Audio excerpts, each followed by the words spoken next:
баршаңызға. Ұйғыр ауданында чоңжыдамыз. Күн ыстық.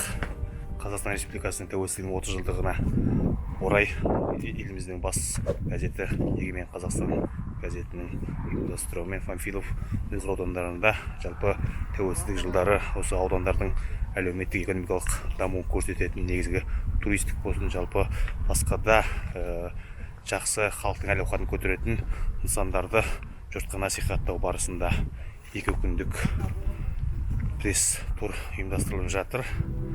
Кеше Панфилов ауданында болдық. Өзіміздің ауданда бүгін Ұйғыр ауданы Чоңжыдамыз. Чоңжыда енді экопарктен бастадық. Демалыс аймағы. Ол жерде қазір көретін болсақ. Жылда где-то былтыр 80 мыңдай туристер келіп кетеді. Объем где-то 350 миллиондай жаңағы услугаға оказывается жаңағы нелер бойынша.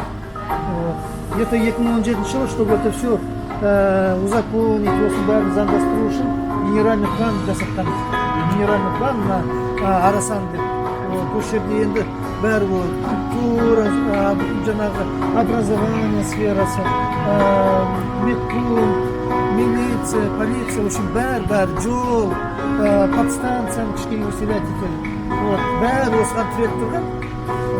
Енді қазір сол аудан облыстың көмегімен жаңағы генеральный планды бекіттік.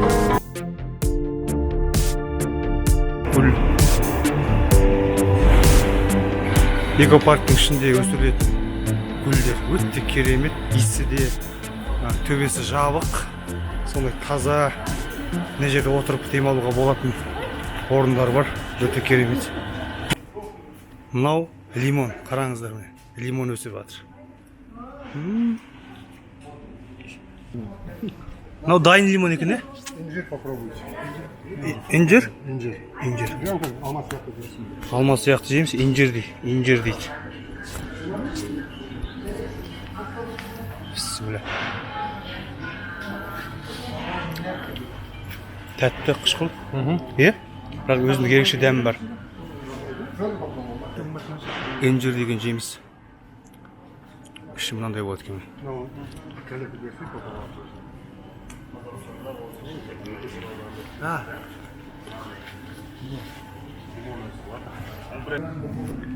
Міне керемет құлпынай өсіп тұр, тап-таза үлкен.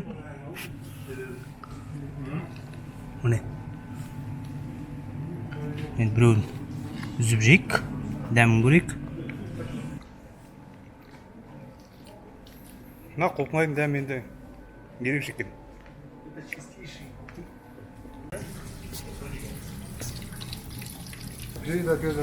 Перед ужином, перед завтраком за полчаса стаканчик воды выпиваете, и она очень полезна для организма.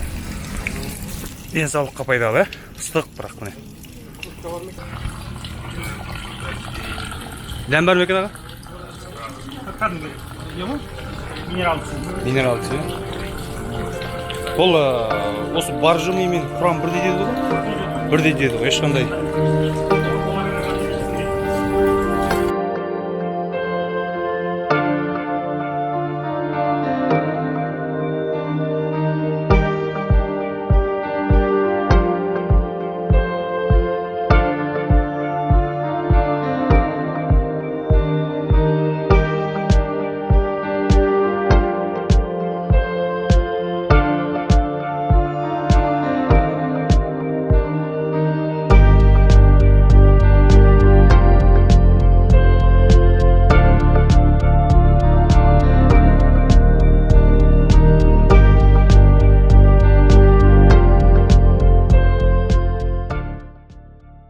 Экопаркте көп жұрт бұлай ыстық су демалатын орын деп қана ойлайды.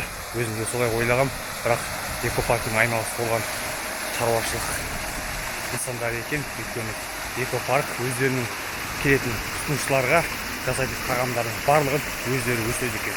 Бұнда экопарктың жеке өзінің балық шаруашылығы бар, жеке өзінің құс өсіретін шаруашылығы бар. Түйеқұстарды көрдік, басқа да балықтың орта азиялық небір ерекше жалпы пайдалы тағамдарға арналып өсірген балықтардың түрлерін көрдік. Өте ерекше екен.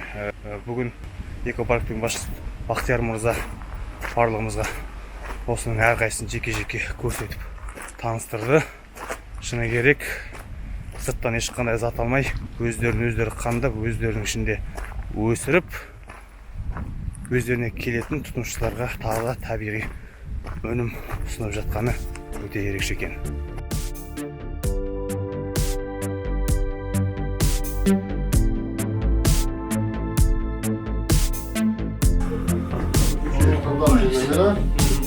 Стандарт нөмірлер қанша болады? Оның, по-моему, от тікелей бұл, по-моему. Тамағы бар, бар. Тікелей мына жерге суға шығып кетеді.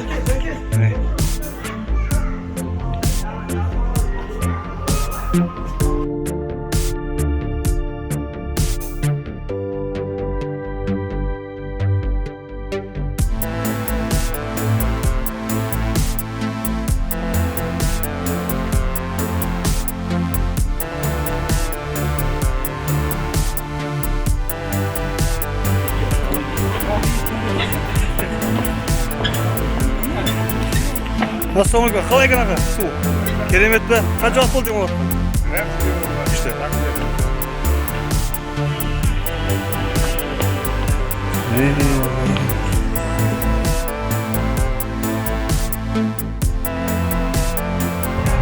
Жақында жазғы шомылу маусымы ресми түрде аяқталды деп естідік. Бірақ Алматы облысында керісінше шомылу маусымы ресми түрде басталды. Чонжы аймағындағы ыстық суға түсу осы қыркүйек айынан негізі қызу басталады. Келесі қыс өтіп жазға дейін шомылу уақыты бұл жерде кәдімгідей қызады. Сондықтан шомылу маусымы аяқталды деп қапаланбаңыз. Егер шомылғыңыз келсе, қысы жазы 24 сағат суық күнге, ыстық күнге қарамай бұл жерде шомылу үрдісі жалғасады.